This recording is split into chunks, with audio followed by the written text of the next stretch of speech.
नगर में और ज़िले में बहुत तेज़ी से धर्मांतर का खेल चल रहा है।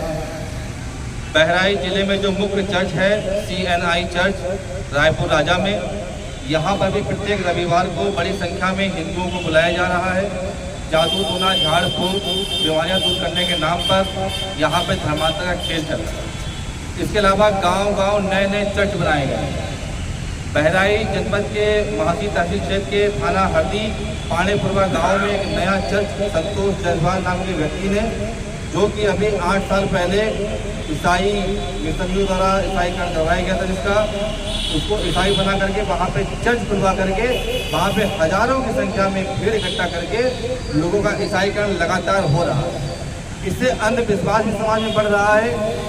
हमारा देश कबीलों वाले युग में पहुँच जाएगा और ऐसे ही अंधविश्वास बढ़ता रहा और ईसाईकरण इसी प्रकार से होता रहा तो ये देश गिरे युद्ध जैसी स्थिति में भी पहुँच सकता है। जिस प्रकार से मणिपुर चल रहा है, मणिपुर में बहुत बड़ी तादाद में कुकी समुदाय के लोगों का धर्मांतर हुआ, जिसके तहत वहाँ पे करीब 45% जनसंख्या पूरे मणिपुर की ईसाई बन चुकी है और आज सब आपस में वहाँ पे लड़ रहे हैं। 3 साल से हमारा मणिपुर लड़ रहा है और यदि धर्मांतर को नहीं रोका गया तो आने वाले समय में कई अन्य राज्यों की भी इस तरह की स्थिति पैदा हो सकती है। इसलिए ईसाईकरण रुके, इसलिए हम लोग यहाँ पर इकट्ठा हुए हैं। गौतम खट्टर ने सेंट जेवियर्स की बात करी कि उन्होंने ईसाईकरण फैलाया था, उन्होंने धर्मांतर फैलाया था, तो गौतम खट्टर को गोवा पुलिस ने गिरफ्तार कर लिया।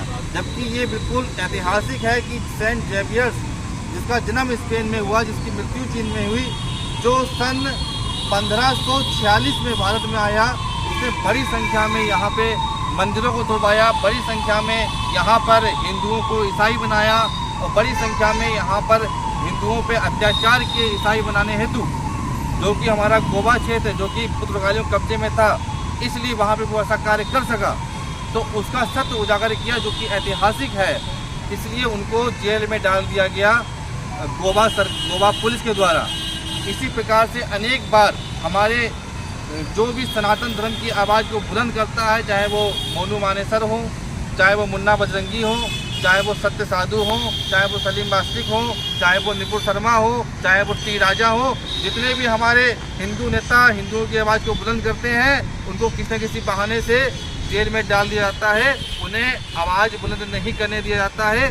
कहा जाता है कि इनको ये कहने की स्वतंत्रता नहीं है। दूसरी तरफ ओवैसी बंधु कहते हैं कि 15 मिनट में हिंदुओं को हम समाप्त कर देंगे। वो आज तक जेल नहीं जाते हैं, आज भी वो विधायक बने बैठे हुए हैं। ऐसे जाने कितने ही लोग हैं जो ब्राह्मण को गाली देते हैं, सनातन धर्म को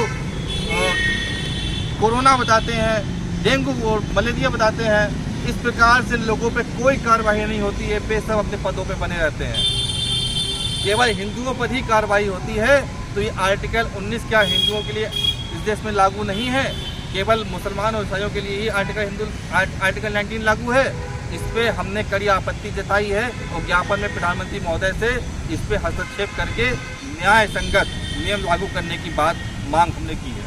साथ ही हमने मांग रखी है कि जितने भी हमारे हिंदू भाई बंधु मुसलमान या ईसाई बने हैं, उन सबका SC ST OBC का आरक्षण और अन्य सुविधाएं SC ST OBC के तहत जो मिल रही हैं, वे सब बंद की जाए। क्योंकि भारत के संविधान 1950 राष्ट्रपति का आदेश के अनुसार दलित होने का अधिकार केवल हिंदू समाज के लोगों को ही है। दलितों का लाभ केवल हिंदू समाज के लोगों को ही मिल सकता है। अन्य समुदाय के लोगों को दलित होने का लाभ नहीं मिल सकता। तो इसलिए सरकार इस पर फैसला ले और OBC वर्ग को भी केवल हिंदू समाज से संबंधित ही रखे। जो विदेशी संस्कृति है, मुस्लिम और ईसाई, उन्हें इस तरह के लाभ से वंचित किया जाए, ये हमारी सशक्त मांग है। और एक मांग हमारी है कि जितने भी भारत में शिक्षण संस्थानें हैं, उन सबका नाम भारतीय संस्कृति के अनुसार, भारतीय भाषा के अनुसार और भारतीय संतों के नाम पर ही होना चाहिए। ये विदेशी संतों के नाम पर और विदेशी नामकरण से हमारे शिक्षण संस्थानें ना चलें, केवल भारतीयों के नाम से ही संस्थानें चले। ऐसी हमने सरकार से ज्ञापन के माध्यम से प्रार्थना की है। और यदि सरकार नहीं सुनेगी तो बहुत बड़े आंदोलन होंगे और बहुत बड़ी प्रतिक्रियाएं होंगी। इसके लिए शासन प्रशासन से जिम्मेदार है।